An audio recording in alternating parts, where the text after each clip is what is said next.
Oke, bismillahirrahmanirrahim. Halo, assalamualaikum semuanya. Apa kabarnya? How are you today? Semoga semuanya dalam keadaan sehat dan walafiat ya. Oke, di video kali ini Bunda akan membahas satu materi baru lagi. Kalau kemarin kita sudah bahas tentang cermin, nah kali ini kita akan bahas tentang lensa.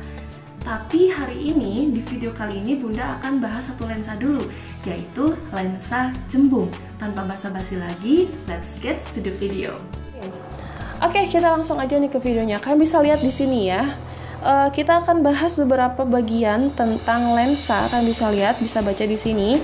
Tapi sebelum itu, di sini kita harus tahu dulu kalau lensa itu terdapat dua jenis ya sejatinya. Pertama ada lensa apa? Betul, ada lensa cembung ya. Lensa cembung, dan yang kedua ada lensa cekung.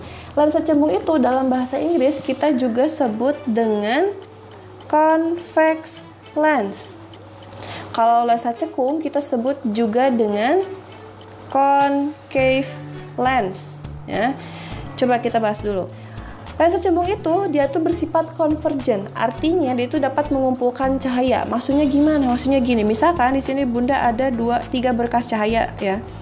Nah, kalau misalkan ada 3 berkas cahaya ini, maksudnya kayak laser gitu, melalui lensa cembung, nah si 3 cahaya ini dia itu akan dikumpulkan seperti ini ya, kebayang ya. Namun apabila di lensa cekung, kalau misalkan ada 3 sinar seperti ini masuk ke lensa cekung, maka dia itu akan diverge ya, alias disebar. Maksudnya seperti apa pun, maksudnya seperti ini jadinya. Nah, gitu ya perbedaannya. Ini sinarnya contohnya apa Bun? Contohnya sinar laser yang kayak di anak-anak SD itu loh. Terus biasanya lensa itu digunakannya pada mikroskop, terus pada loop, teleskop, kamera, dan lensa kacamata untuk penderita rabun dekat atau hipermetropi ya. Nah itu kalau lensa cembung contohnya. Tetapi kalau misalkan lensa cekung contohnya itu dia itu digunakan pada lensa okuler mikroskop, lensa kacamata untuk penderita rabun jauh. Beda ya, nanti kita akan bahas di akhir. Oke, kalian harus ingat juga kalau lensa cembung itu merupakan lensa yang bermuatan positif ya, atau disebut juga lensa positif. Tetapi kalau lensa cekung itu disebut dengan lensa negatif ya, alias lensa minus geuning sok ada yang kayak gitu ya. Oke, lanjut sekarang kita masuk ke jenis bentuk lensa. Kalau tadi kita lensa itu dibagi dua ya, ada lensa cekung sama lensa cembung. Nah, dari kedua lensa itu ada lagi bentuk lain ya. Di sini ada 6 bentuknya. Kita bahas dulu yang pertama. Oke, ini ada cembung kembar ya, cembung kembar. 2 sisinya cembung. Cembung kembar ini disebut juga dengan biconvex. Convex artinya cembung, bi itu artinya 2 gitu ya. Terus berikutnya ada datar cembung. Nah, datar cembung itu sisi satunya datar, sedangkan sisi lainnya cembung ya. Nah, ini disebut juga dengan plane convex. Plane itu artinya datar, convex itu artinya cembung. Lalu berikutnya ada concave convex atau cekung cembung. Lensa cekung cembung adalah lensa yang satu sisinya cembung, satu sisinya cekung ya. Terus berikutnya ada cekung kembar atau biasa disebut juga dengan biconcave. Dengan biconcave ya. Satu sisinya cekung, satu sisinya juga cekung, jadi kembar gitu. Terus berikutnya ada lensa datar cekung. Lensa datar cekung ini satu sisinya datar, satu sisinya cekung, disebut juga dengan plane concave. Terus berikutnya ada yang terakhir itu cembung cekung. Sisi satunya cekung, sisi satunya cembung, disebut juga dengan convex concave lens. Jadi pokoknya ini dalam bahasa Inggris ya, kalian bebas mau pakai bahasa Indonesia atau pakai bahasa Inggris sama aja, tapi kan harus ingat dengan gambarnya dan bentuknya ya. Oke, sekarang kita langsung aja masuk ke pembahasan tentang lensa cembung itu sendiri. Namun sebelumnya kita harus tahu bagian-bagian dari lensanya itu tersebut ya. Oke, ini kalian pasti tidak asing ya, karena kemarin kita sudah bahas tentang bagian-bagian di cermin. Ada perbedaannya sedikit. Kalau di cermin itu fokusnya cuma 1 ya, tapi kalau di lensa itu fokusnya ada 2. Fokus sebelah sini disebut dengan fokus aktif, fokus sebelah sini disebut dengan fokus pasif ya. Di sini sama ada yang namanya garis yang warna hitam, ini disebut dengan SU atau sumbu utama. Lalu di sini ada lensa cembung itu sendiri. Lalu kalian bisa lihat di sini ya ada di sini titik O. Titik O ini merupakan titik pusat kelengkungan, ya. Bukan, titik pusat optik, sorry. Kalau yang ini titik fokus sama ini juga titik kelengkungan, ini juga sama, cuma bedanya aktif sama pasif. Nah, di sini Bunda akan bahas tentang bagian-bagian ruangan, ya. Kalian harus ingat di bagian atas ini merupakan ruangan benda, ya. Ruangan bendanya ada yang pertama, ini ruangan 1, ini ruangan 2, ini ruang benda 3, ya. Ruang benda 1, 2, dan 3. Lalu di sebelah sini ada ruang benda keempat, kayak gitu. Terus yang bagian bawah ini merupakan ruang bayangan. Ini ruang bayangan 1, ini ruang bayangan 2, ini ruang bayangan 3, dan ini ruang bayangan 4. Nah, khusus untuk ruang bayangan yang 4 ini, dia itu tidak hanya di bagian bawah aja, tapi dia juga masuk ke bagian atas, ya. Gak usah bingung, gak usah ragu, langsung aja kita ke pembahasannya. Pertama, kita akan, oh ya sebelum itu, di sini juga ada bentuk lain, ya, bentuk lain dari penggambarannya. Kalau misalkan kalian menemukan gambar seperti ini, ada garis lurus, sama di sini ada keterangan positif atau negatif, jangan bingung, ini merupakan gambar lensa. Karena di sini sudah ada keterangan tentang positif atau negatifnya. Nah, terus ada juga dia yang menuliskan seperti ini. F1 lalu ada 2F1. Di sini ada F2, lalu di sini ada 2F2. Jangan bingung, sama aja ya. 2F1 ini sama dengan M1, 2F2 ini sama dengan M2, seperti itu ya. Jadi kalian gak usah bingung, gak usah gundah ya. Jadi bebas, beberapa ada yang menuliskannya seperti ini, berarti ini mah udah otomatis kalau ini lensa cembung ya. Tapi juga ada yang menuliskannya seperti ini, jadi gak usah bingung. Oke, lanjut. Kita sekarang masuk ke sinar-sinar istimewa. Sama seperti cermin, di lensa juga dia memiliki 3 sinar istimewa ya.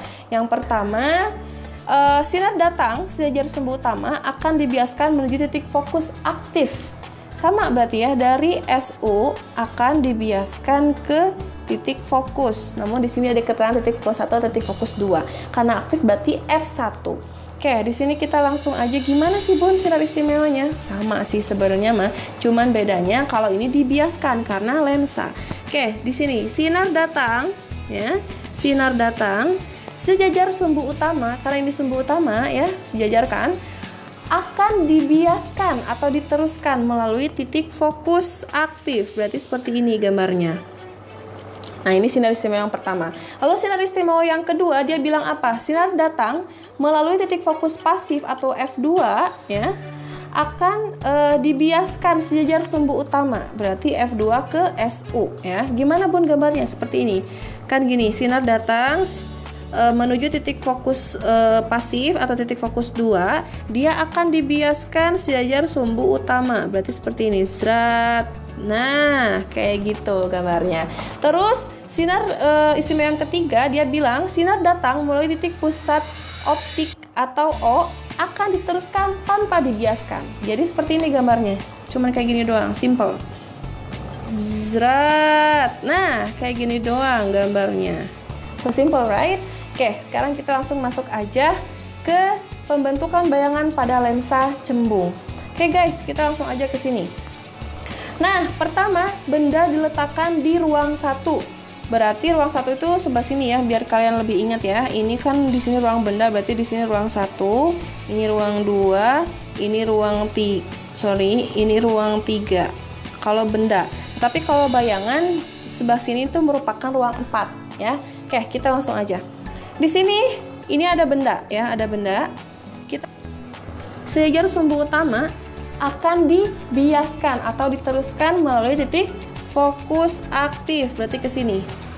Seret, kayak gitu ya. Oke, ini sinar biasnya. Terus sinar istimewa yang ketiga, dia bilang sinar datang kayak gini, sinar datang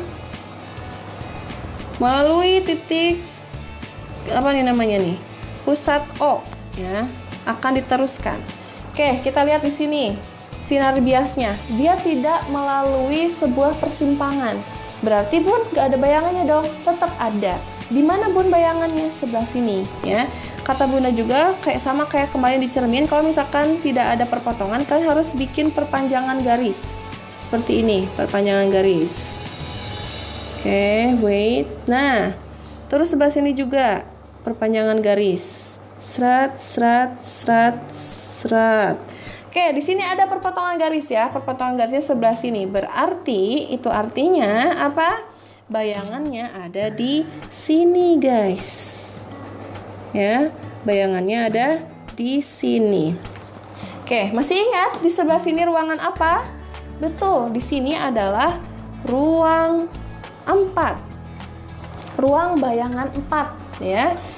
Jadi apabila benda diletakkan di ruang 1, pasti bayangannya itu ada di ruangan 4 ya. Terus sifat bayangannya gimana? Coba kita lihat. Kalau tegak seperti ini berarti artinya dia itu merupakan maya. Betul, masih ingat ya kalian ya? Maya. Terus berarti tegak. Karena pasangan maya itu pasti tegak. Nah, ini asalnya kecil terus dia jadi gede, berarti diperbesar. Seperti itu ya. Diingat, nanti kita akan cocokkan dengan tabel. Oke, lanjut ke nomor 2. Apabila benda diletakkan di ruang 2. Oke, di sini sudah ada bendanya di ruang 2 ya. Karena benda antara F2 dan M2 merupakan ruang benda kedua. Oke, kita langsung aja. Di sini bunda mau pakai sinar istimewa yang ke-1 sama ke-2. Oke, gimana caranya? Sama kayak tadi ya. Sinar datang, sejajar sumbu utama, zrat, seperti ini. Sinar datang akan dibiaskan ke mana? Ke titik fokus 1, seperti ini, zrat. Kayak gitu ya. Nah, terus sinar istimewa yang kedua, dia bilang sinar datang melalui titik fokus pasif seperti ini akan dibiaskan sejajar sumbu utama. Berarti kayak gini, harus lurus berarti. Seret. Nah, kalian bisa lihat di sini ada perpotongan garis ya. Ada perpotongan garis.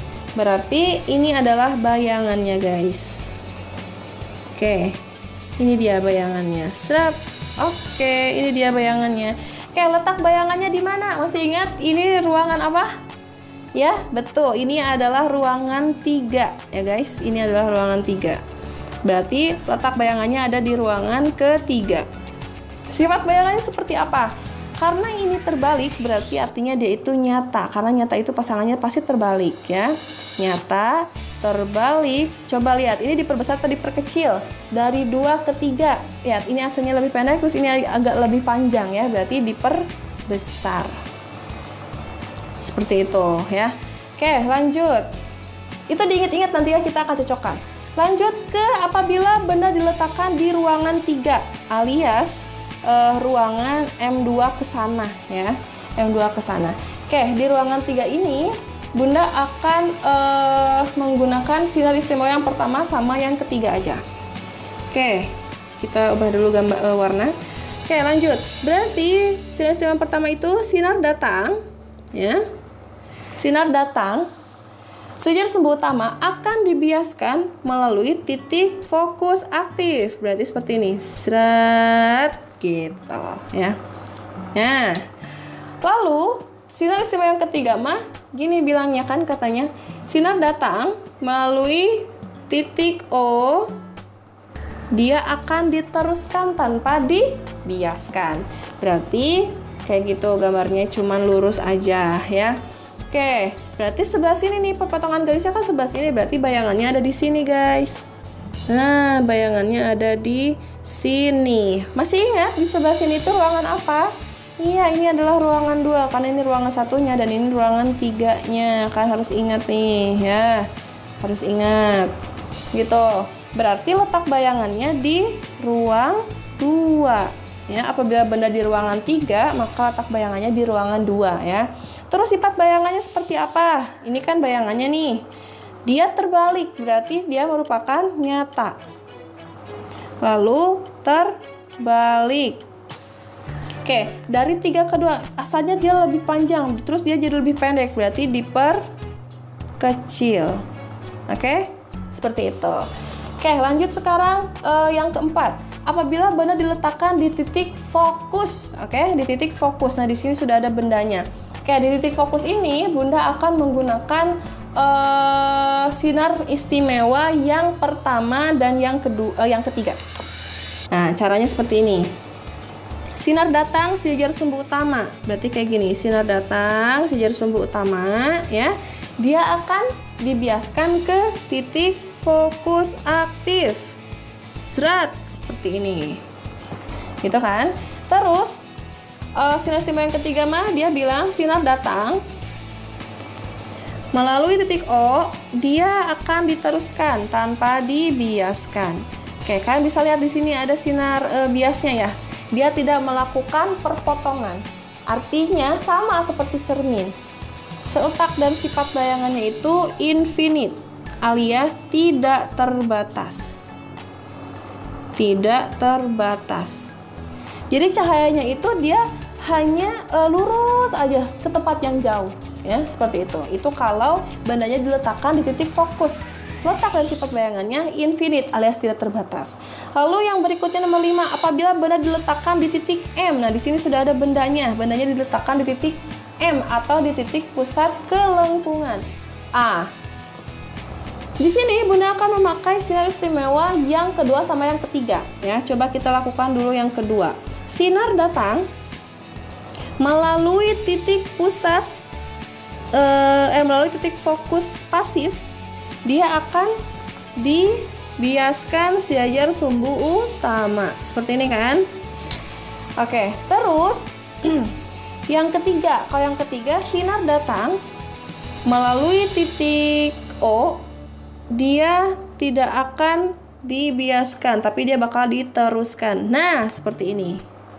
Oke, coba kita lihat. Di sini ada perpotongan garis sebelah sini kan? Berarti ini adalah bayangannya sebelah sini guys. Nah, bayangannya wow, lihat bayangannya itu tepat di titik M lagi, namun titik M yang pertama. Berarti letak bayangannya ada di titik M1 atau titik kelengkungan aktif. Lalu sifat bayangannya berarti nyata, terbalik karena dia terbalik ya guys ya. Lalu sama besar. Oke, sama besar seperti itu. Yuk, sekarang kita rangkum yang tadi. Ini sama dengan cermin ya, sama dengan cermin. Masih ingat cermin apa? Coba nanti kalian inget-inget nih ya sambil kita baca. Oke, apabila letak benda ya, letak bendanya misalkan di 1, letak bayangannya biar jadi 5 harus ditambah berapa? 4 ya guys ya, harus ditambah 4. Nah, sifat bayangannya tadi masih ingat apa? Maya ya guys ya, maya, tegak, diperbesar. Kenapa diperbesar? Karena dari 1 ke 4 itu bertambah, jadi dia diperbesar. Terus kalau misalkan bendanya diletakkan di 2, misalkan ini di 3, terus ini titik fokus dan ini titik kelengkungan. Oke, 2 biar jadi 5 harus ditambah berapa? Harus ditambah 3. Oke, nah di sini bukan maya lagi karena ke bawahnya itu nyata guys. Di sini nyata, di sini nyata, di sini nyata. Nyata itu pasangannya apa? Betul, nyata itu pasangannya terbalik. Ya, karena kalau yang tegak itu maya ya. Ini terbalik. Terus ini terbalik. Lalu ini terbalik ya. Terus kita lihat di sini. Oke. Di sini kita lihat 2 ke 3 itu bertambah kan, berarti dia itu diperbesar. Oke. Lalu ini, kalau misalkan bendanya di 3, pasti letak bayangannya biar jadi 5 harus ditambah 2, kayak gitu ya. 3 ke 2 itu diperkecil. Oke. Terus ini kalau misalkan titik fokus dia letak bayangannya gimana? Infinite ya, berada di tempat yang jauh.